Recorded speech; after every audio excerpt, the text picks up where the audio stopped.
Scooby-Doo and the Mixed-Up Museum.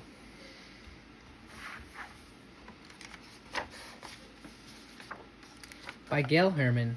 Illustrated by Duendes del Sur. The Mystery Machine squealed to a stop. Velma jumped out. "We're late," she cried. "The Museum of Natural History will close before we will even be able to see the dinosaurs." "Scoob and I are sorry, Velma," Shaggy said, "but we had to stop for pizza." "How many times does Fred appear in the colored pages of the book?" "Keep count." "Don't worry, Velma," Daphne said. "There is time to see the new show." Fred looked at the map. "The Great Dinosaur Hall is this way, but the cafeteria is the other way," Shaggy said.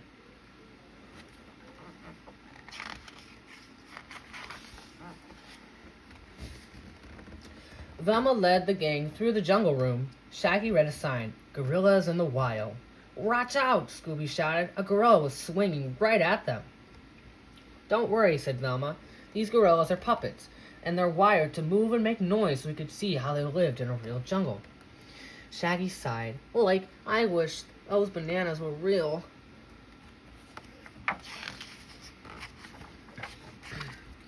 Next came the elephants.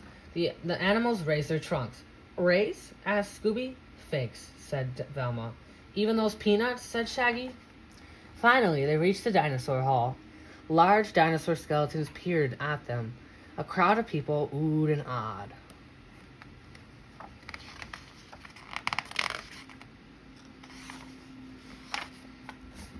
"Look at that," Velma said. "A real Brachiosaurus skeleton." "Amazing," said Fred. "Jeepers," said Daphne. "Right," said Scooby.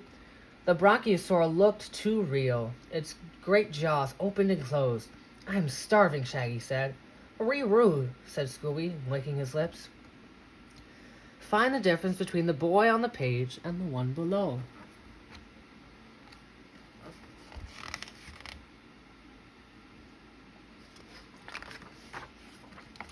Shaggy turned to a security guard.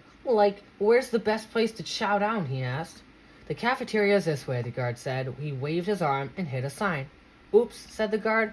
"I have new glasses and I still can't see very well, but I could take you to the cafeteria. I have to go that way to start closing the museum."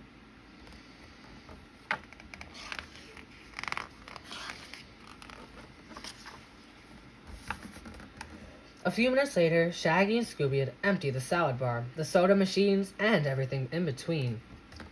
All at once, the cafeteria lights flickered, on, off, on, off. Shouts echoed all around. Something was happening.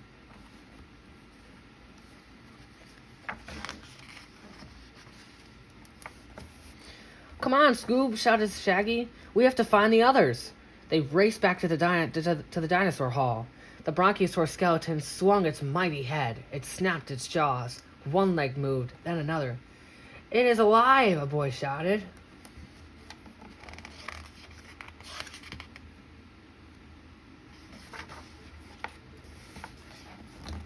Everyone ran in fright.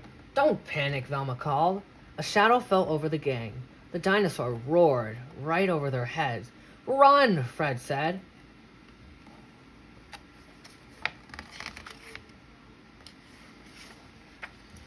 They raced past the elephants. The elephants raised their trunks and stomped their feet.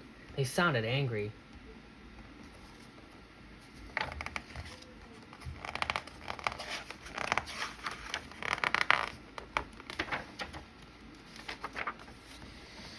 Scooby and the gang sped past the gorillas. The gorillas were swinging from vine to vine. Find 2 dinosaur skulls in these scenes, and then find 2 more on the following pages. "Jinkies!" cried Velma. "What is going on here?"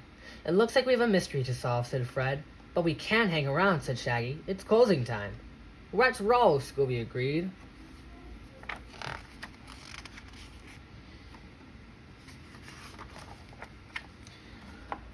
Said Daphne. "Would you stay for a Scooby snack?" Woo! Howling filled the hall. "Right!" cried Scooby. "A monster!" He jumped into Shaggy's arms. "How about 2 Scooby snacks?" asked Daphne. "We're okay." "Great," said Velma. Now let's split up and look for clues, said Fred. Daphne, Velma, and I will find the security guard. He might know something.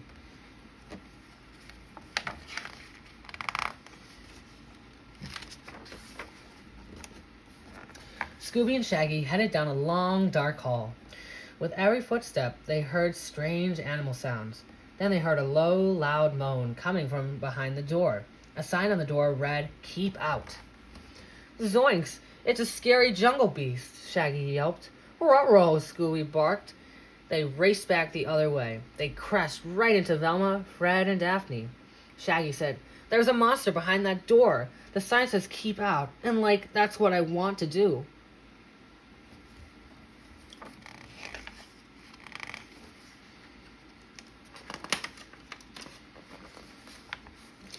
I have an idea, Velma said. She flung open the door. Then she flipped on the light. Thank goodness, said a voice. Hey, it's the security guard, said Shaggy. What are you doing here? The guard waved around the room. The gang saw buttons and levers and switches. This is the museum control room, he explained.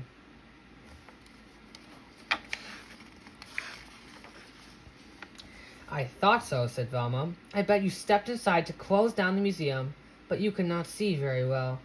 I turned off the lights by accident, said the guard, and when I tried to find the switch, I pressed all the wrong buttons. And everything went crazy, Velma finished. With some help from the gang, the guard quickly fixed everything, and the museum grew quiet.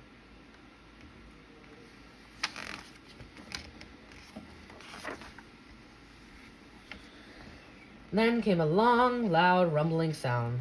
Everybody jumped. That's just Scooby's tummy, said Shaggy. Hey, can you flip one switch back on? The one for the cafeteria? Scooby-Dooby-Doo, barked Scooby.